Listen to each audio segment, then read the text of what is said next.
parti avec les armes imposées à Alpha Condé, coûte que coûte, il faut qu'il devienne le président de Guinée. Non, il a été élu par le peuple de Guinée avec 59%. Nous avons notre adversaire, l'UFDZ, qui avait participé aux élections en 2010. Il a perdu en 2015, en 2020 aussi. Le peuple aussi a voté pour nous. Donc lui-même, il s'est dit, l'UFDZ a participé aux élections, ils ont perdu. Ça, c'est un deuxièmement.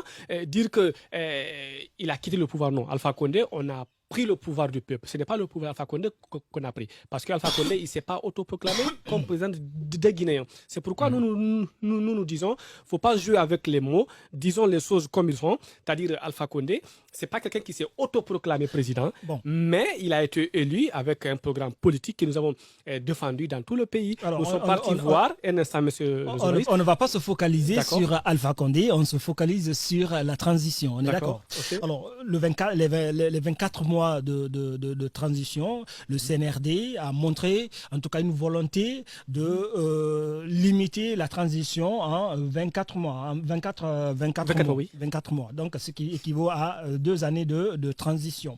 Mais avec tout ce qui se passe aujourd'hui politiquement en Guinée, nous avons les acteurs clés majeurs de la vie politique guinéenne qui sont écartés. Est-ce que cette décision n'est pas unilatérale de la part du CNRD quand on sait que le principal parti d'opposition en Guinée, l'UFDG, son leader est actuellement en exil?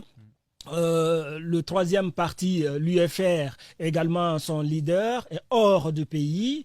Et la classe politique présente au pays, il n'y a pas d'accord entre ce groupe et le CNRD. Pensez-vous que, la question est pour vous deux, pensez-vous que ces 2 années de transition sera vraiment tenable, sera tenue par le CNRD? Je commence par toi, Boubacar. Moi, je dirais, merci pour la question posée. C'est-à-dire, je vous dis, ce sont les fruits de leurs semences qu'ils ont récoltés. Vous parlez de qui? De l'opposition.